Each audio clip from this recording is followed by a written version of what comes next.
Raider Nation, Raider Nation, Raider Nation, Raider Nation. This is your president speaking. And I approve this message. Raiders, Oakland Raiders, Oakland Raiders. Just win, baby, win, baby, win, baby.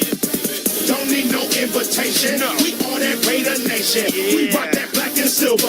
We make them shake and shiver. How we doing? Be happy to answer any questions that I can. How nice was it to see Gary on back in the mix today? Yeah, it's great to see Gary on out there. He healed quicker than anybody expected. It's a credit to him and our training staff. We need him to get some work. How do you look out there to just moving around? How do you look just moving around for not having practice for a couple of weeks? Pretty good. I mean, I was surprised he had the full pads on. Honestly, we limited him. We'll give him more and more here each day as he gains some confidence being back on the field with pads on. It's his first padded practice, by the way. Pretty fluke collision there between Worley and Jon. That happens in football. You know, we're hoping everybody's all right. I'll have an update later, but obviously Darryl left practice. How do you think Khalil played on Friday? You know, Khalil played really well and had some impact plays in the game. And just looking for more consistency and more out of him. He's a guy that has had an interesting career here. He's been on the practice squad. He's been brought back. He's paid the price in the offseason, but he's on our radar now. He did some good things. A lot was made of the inside pass rush and Hall and Hurst. When you look at the film of the first game, what did you see that you liked out of those two guys? Well, first play, PJ came in. He got a sack. He batted a ball down, so he was disruptive. I thought Maurice had some really good rushes. He didn't get a sack, but he got home. Does that music bother you guys? It does bother me, yes. Yeah, I was pleased with it. I think it's an area that we've gone out to try to improve, and we got a long way to go, but there were some good signs. What are the areas that you want to see them work on most for you guys? Both sides of the ball? Those two guys, Hurst and Hall, what are the areas where they need to? Well, I think conditioning, number one. If you're going to be a great defensive tackle, you got to get yourself in premier shape because it's tough. And I think you got to defend a lot of different kinds of plays, getting off double teams, trap blocks, executing stunts. And winning when you're one-on-one against really good players is not as easy as it appears. I know this applies to probably any player on the roster, but how integral he did some positives on Friday. What did he show today? Well, he did some positive things. I like the look in his eye. I thought he was confident. He was in control. And again, he moved the football team, did some good things. You know, we made it hard on him today, put him in some tough positions. You don't get a chance to read your clippings and celebrate your press conferences for long in this business. So hopefully he got his eyes open today and can learn from this film, but he obviously missed a couple throws we expect him to hit. What did you throw at him today? I'm not going to be specific. How would you describe the back end for between Connor and EJ? You know, Connor has a good day and EJ comes back the next day. Both of them have been really good. I mean, it's hard. You know, they're standing there, and if you can just imagine this, you never know who's going to get called and when. So you're just basically watching practice, trying to keep your mind in it, and you never know if it's going to be Cook or Emmanuel, and you never know how much you're going to get to play and how long you're going to get to play. So that's part of being a backup quarterback. You get called upon in short notice, and you got to perform. And we're still figuring out who's the number 2 quarterback. How did Silverman look to you on Friday night, and how do you feel like he's taken the tackle after not playing? I give him credit. He's played a lot of positions for us. You know, Giacomini's hurt. Brandon Parker's hurt. We needed somebody to come in and step up. He did that. I think he got edged one time on a pass set. But other than that, he did a good job.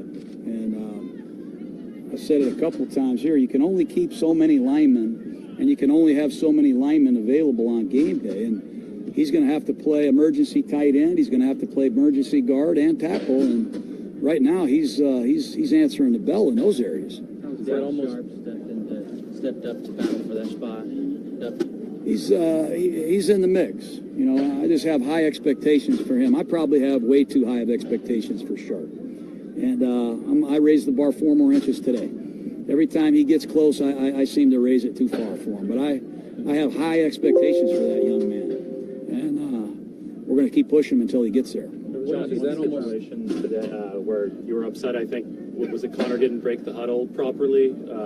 Hey, Matt, when you just have a lackluster huddle break, you start becoming like all the other teams that don't huddle anymore. Nobody huddles, nobody communicates anymore. If you watch high school and college, and a lot of the pro teams, they never get in a huddle. But when we get in there, we got to convey a lot of information.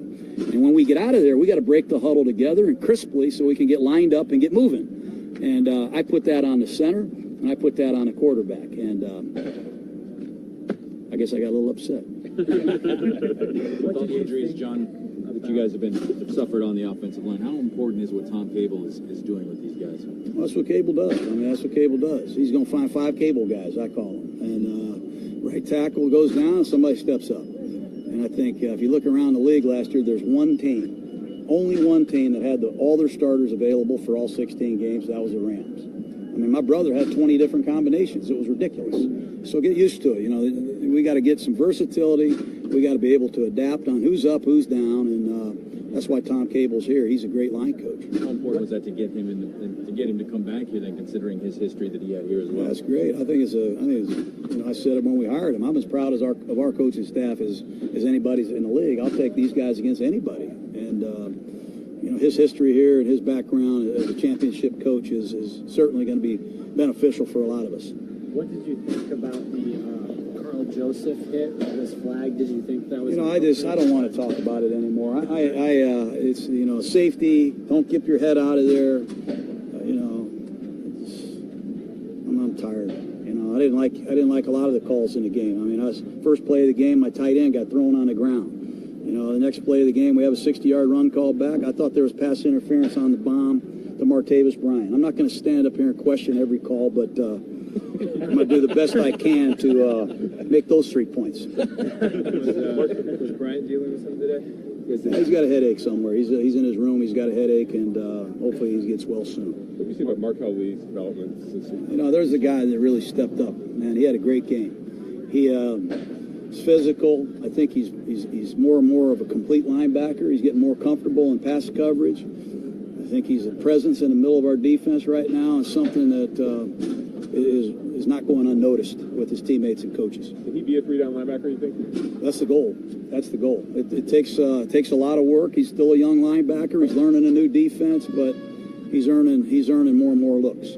You've always had a fondness for big backs and guys that can break tackles, and I said you saw some of it from Warren the other night. You bring in Keith Smith and good luck. Do you see the nucleus of a team that can thump? I hope so. I mean, I think if you go back to what we said initially, we're going to try to run the ball. And to do that, you got to have the components to do it.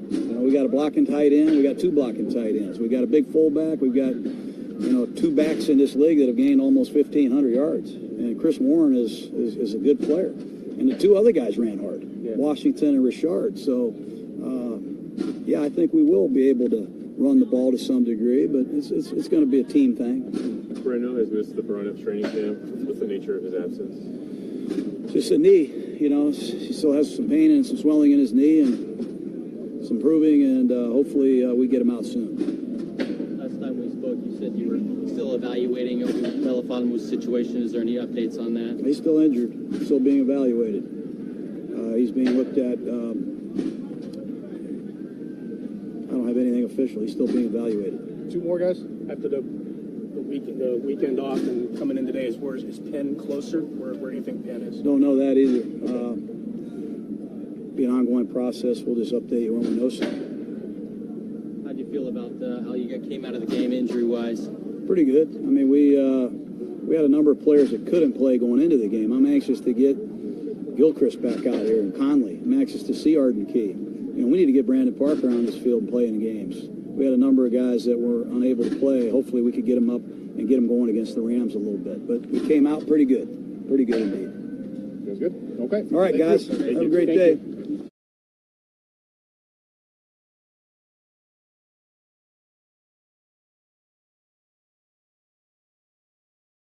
I'm the president of the Raider Nation. Please use this as motivation.